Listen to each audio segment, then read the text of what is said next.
Sanchez, Armando, if you will. Welcome him as well.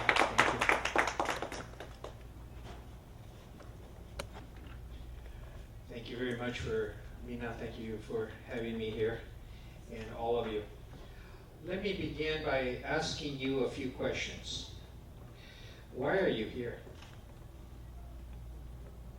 You can write your ideas on your paper. Why are you here? Write them down, because I'm going to test your ideas a little bit. Why are you here? What is it you're looking at? Why are you here? Number 2, why are you there? There being, this is international protocol. So why are you there? You're outside of the United States. Why are you there? What are you doing there? What's your purpose for being there?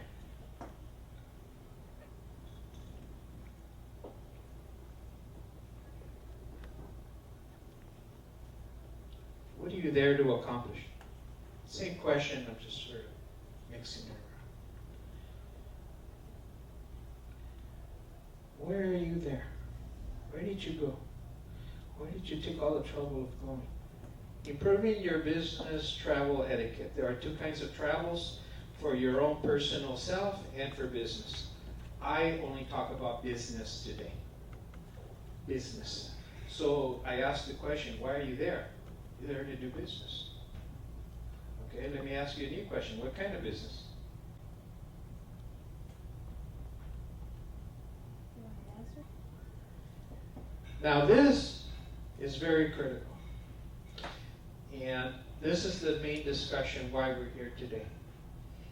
Each of those flags represents a different government, a different way of thinking, different money, different culture, different do's and don'ts, different views of women, different religions, on and on and on.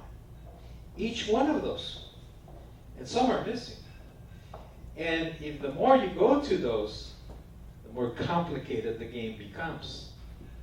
It's not an easy game you're asking when you say international. So I have to go back and ask you again, why are you there? Why are you willing to go through all those?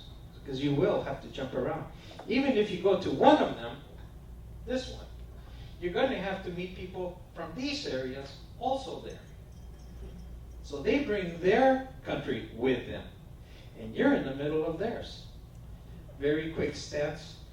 In many places of the world now, they don't like people from the United States. So you got to deal with that first and foremost. So you have to be ready to shop and go. Anywhere and everywhere. Do you see yourself in Shanghai? Shanghai. Very modern city. Probably far more modern than anywhere I've been. Why are you there? Why are you in Shanghai? Do you see yourself in Dubai? This area right here, they're going to build another building which will be taller than this building. And I've had the pleasure of being up here. It's awesome.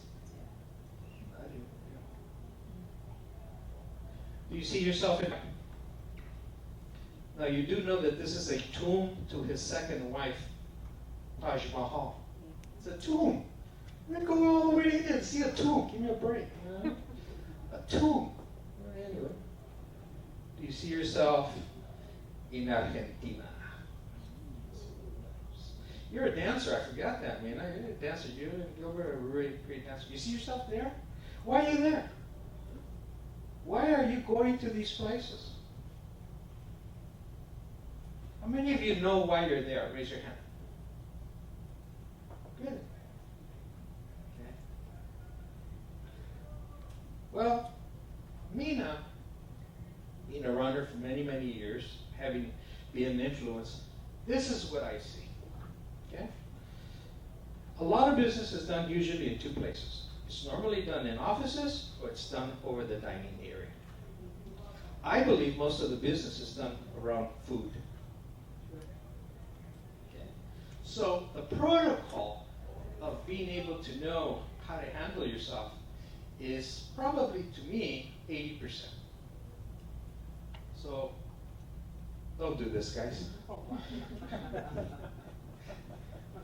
These are definitely no-nos, okay? Very simple. So do guys actually do this? Ladies, do guys do this? Yes, they do. Come on. You've seen it. I've seen it too. Really? Good. Guys don't do this. Who am I? We should know a little bit about me in order to know where I'm coming from and why I'm asking these questions. I've been very blessed. My wife and I have visited all 7 continents. I've completed 60 cruises or more. I continue to lecture on cruise ships. My topic is espionage during the Cold War and its global impact. And I get to meet a lot of fellow people on ships. Whenever I'm on a cruise ship, and I'll use that as an example, I'm the main person for the entire cruise because I'm probably the only speaker and one of the few people that everybody knows on the ship by the 3rd or 4th day. So I'm on cue all the time. No matter where I am, everybody knows who I am. And that says a lot for me, and this is a lot for the company that I represent, and I get into this a little bit more as I get into the speech. My background. I have had food in protocol places that require a lot of protocol. I've eaten with officers of the Pentagon, members of Congress, leaders of cartels, Colombia and Mexican, I have to say, so I have equal time. I've eaten with UN delegates, gun runners. Oh, she was interesting. Executive of Fortune 500 companies, Shell Oil, Nestle, Aerospace, NASA. I've eaten with captured US spies. I've been with the US Secret Service. And the 2 greatest sessions that I had in my life, and I have the privilege of being with him, Jose Luis, is Ambassador James Sweeney, which you cannot find anywhere. His story is outstanding. And I want to thank Alfonso Feria from JPL, who sat me between Mario Chandias and Rodolfo Neri Vela. He's the astronaut from Mexico. So what I'm trying to establish here is I've had meals with a lot of people. And they all have taught me something. And this is what they have taught me. This is a boardroom. This is a place for business. Okay? And you have the power that when you have one of these chairs, you are representing either yourself or someone else with you. But I haven't answered the question, why are you there? What are you doing there? Why did somebody give you a seat in that table? That you can never forget. That you must be absolutely clear that you understand why you're there.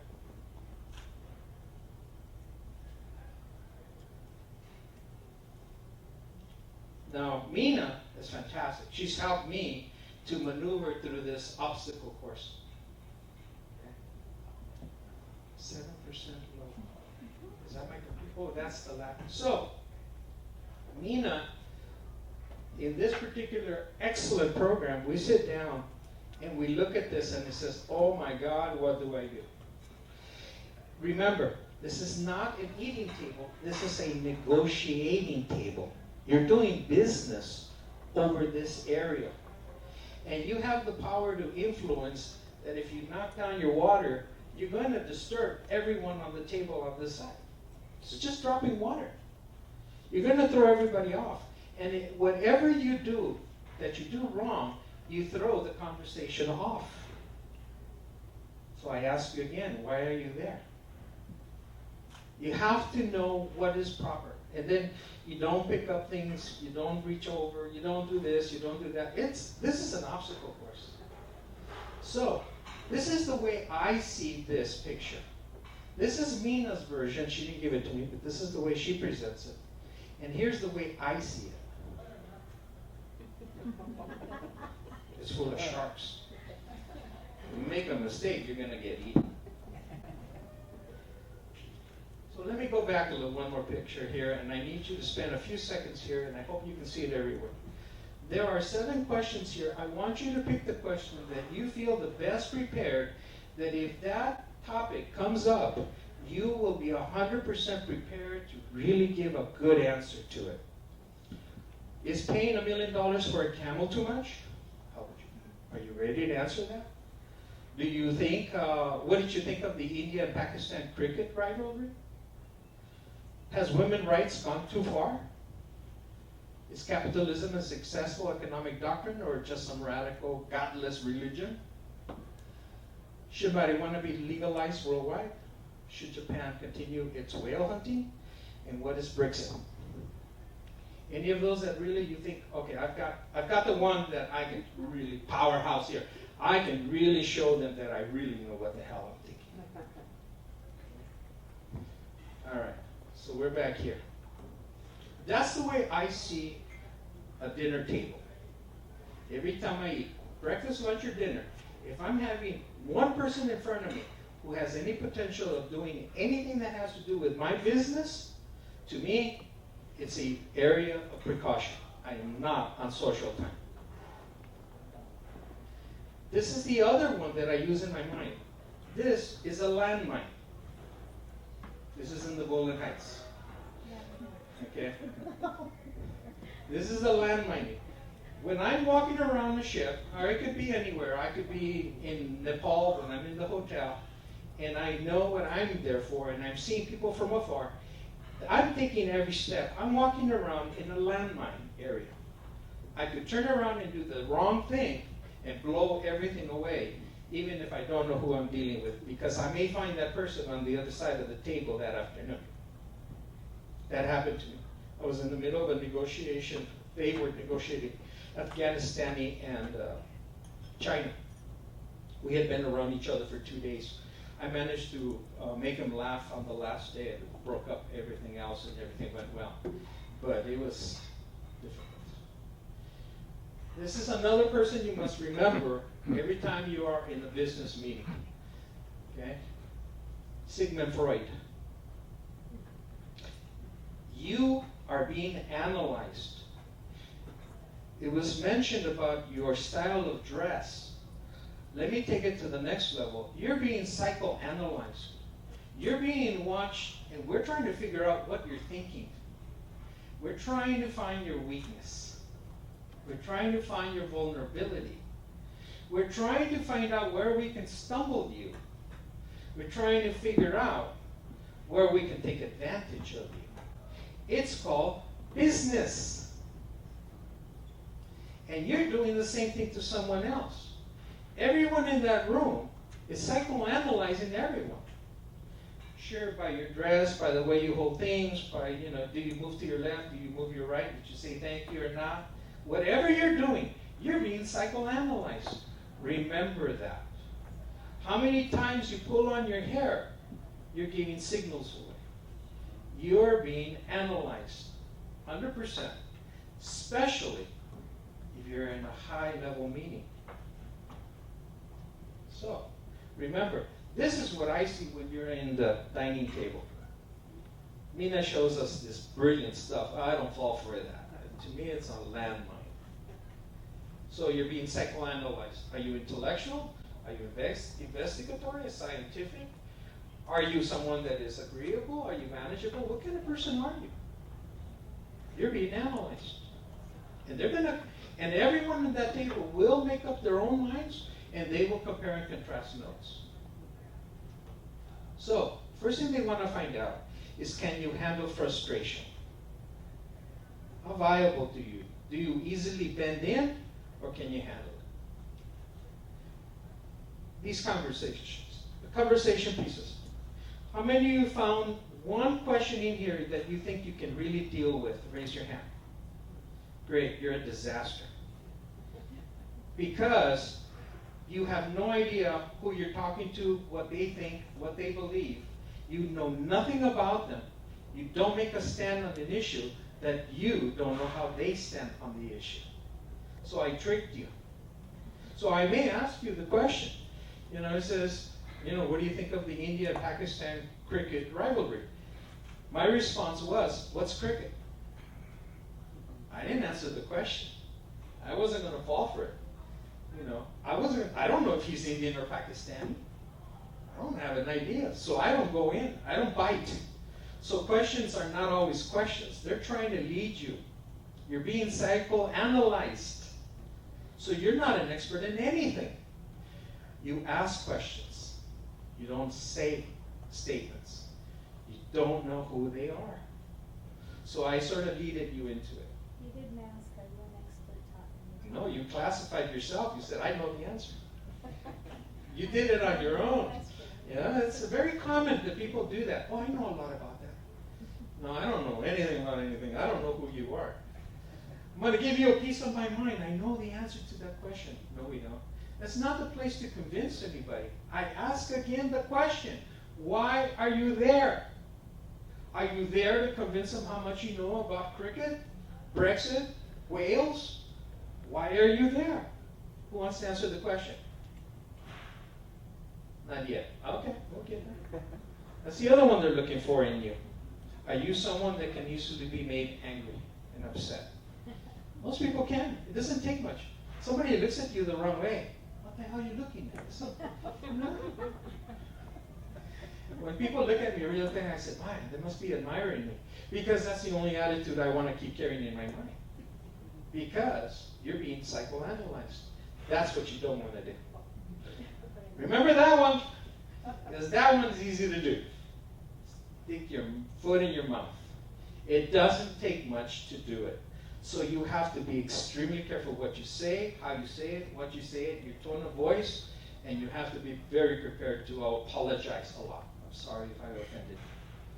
Husbands would get a lot more time with their wives if they learned that word. I'm sorry. Perdóname. You have the power to be in a high power, excellent meeting, but you also have the power to turn the meeting into something like this with your words and actions. You have the power to, especially for women, you know, women look at more things than men do. You know, they look at their custom jewelry, whether their ring, whether they, you know, their hair is good colored or not. And the thing is, you're building up more reasons to create more enemies. You're a liability rather than an asset. So you have to be careful with your own prejudices and your own perspective. You have to be aware that they're there and get rid of them, or put them in a dominant state. Whatever anybody else is doing is none of your business. That's the rule I work with. Because I'm working with people from all across the world, so I can't do that. Know your geography. Know your geography. Do you live in America or do you live in the United States? Answer? Both. But this is not America. The President of the United States says, this is America. Yes, I know. North, South, and Central America. Get your geography right. You know, when you say you're in China, you're in China. Do not say you're in China when you're in Hong Kong. You don't do that. They don't consider themselves Chinese. They're offended. I'm from Hong Kong. Don't ask me why. It doesn't matter to me. That's the way they see it. That's the way it is. Know your geography. There is a business professional attire for women. It's expected worldwide. This is a picture of self-confidence, not of style of dress. Because ultimately, that's what everyone's trying to figure you out. Your level of self-confidence. You came into a room, maybe how many of you have walked, we all have. We walk into a room and people say, oh, I went into this place. Oh, yeah. Who did you meet? Oh, a lot of people. Who did you meet? Oh, I don't know. I didn't know any of them. What? You went into a room not knowing anyone? I said, yeah, sure. It's self-confidence. You know, some people sit by themselves all the time at meetings. It's your responsibility to sit next to somebody and says, hi, how you doing? I'm Armando Sanchez. Without being asked to do it, you take it upon yourself. You're being evaluated for your self-confidence. If you're not a self-confident person, I don't want to do business with you. You travel the world. You make it a point to see things from many points of view. Their point of view is something you want to find out what it is. And sometimes you have to lend yourself into the customs. They ask you, would you be willing to? Absolutely. I think I look pretty cool as a samurai, but you know, I'm not committing suicide anytime soon, so let's not go there. This is my wife. This happened in Singapore. Him and I were at meetings all the time, and he was sort of distant. And one of the things that I decided to do was to go segue in a place that they have, and he was there, and we started talking to each other. Anyway, we learned how to use the Segway. This is what happened after we finished. We were great in business after that, you know. But then we took this picture. We were hilarious. But this is what happens when you learn to create and adapt to people from there. What is the purpose of the meeting? Why are you there? You're there ultimately to exchange ideas with each other, to connect, to make somebody foreign not foreign. Because you're in a foreign place. Now the task is, can you break down all the barriers between you and them, which are not necessarily intentional, but they're there simply by growth. Can you transmit past them and get into a contact relationship with one another, where now you can shake hands and says, let's do business. Why are you there? And the answer is, to do business. What is business? To make money. Lots of it. And it depends on your character and what you're representing and what you're selling. And you're there to shake hands with foreigners that you've never met. They're not the foreigners. You're the foreigner. They're from there. They know what they are in. You're the one who doesn't. So you ask them to assist you as a way that now your weakness becomes your strength by asking them to help you understand and orient you through what they're familiar with. Make them your teachers. This is critical. How do you know if you were successful or not? It's not whether you did a business deal. You're successful because you get invited to come back again. If you don't get invited, you don't know why. But if you got invited back, hey, you know what? We'd like to have you around again. You did something right. People made a connection with you somehow. So we're back to this problem. This is an international world. This is a multi-trillion-dollar environment. If you're traveling outside of the United States, you're probably traveling to make money. It's called business internationally outside of the country of the United States. Most of the money now is circulating worldwide. So just being in your own backyard isn't good enough anymore. And there's a lot of new opportunities going around in the world. So your business is to take everything that is wonderfully being presented here by Denise and Justin and put it together, and that Mina continues to show us of all the obstacles and how to get past them so that we're able to travel around the world and do business, be successful, make money, and have one hell of a great time. Thank you very much.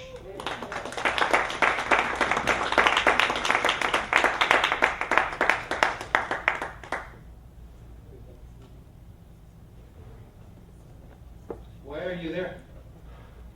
What's the answer? To make us strangers, not strangers. And And to do business. and do business. And do business. You may have to ride elephants. Right? You may have to learn how to enjoy watching belly dancing. I try not to watch, but I watch it anyway. You know, I've done a lot of strange things, but I didn't take it as a challenge. They weren't challenging me to do it. They were inviting me to do it to see if I could relate with them. And while we were doing it, we both figured out we didn't know what we were doing, and we just had a laugh. We cracked up, you know, and we went back into the business table, and we sort of understood each other better. I'm sort of killing time here because Mina's supposed to take my mic off of me. But anyway, you're there to do business. You're there to be successful. You're there to be invited again. You're there to be liked. You're there because people want to work with you. They trust you. Your self-confidence comes across. They say, I can go up to you and talk to you, and I'm going to get a straight answer. This takes a lot of initiatives, and first and foremost, we have to be comfortable being outside of our skins. But we're not comfortable. I haven't done this before. I have not been on 2 elephants at the same time. But you know what? The best time I had was going together with someone to see camel racing. That was nuttier than the fifth. And they pay $1 million for a camel. Yes. Thank you very much. Thank you very much.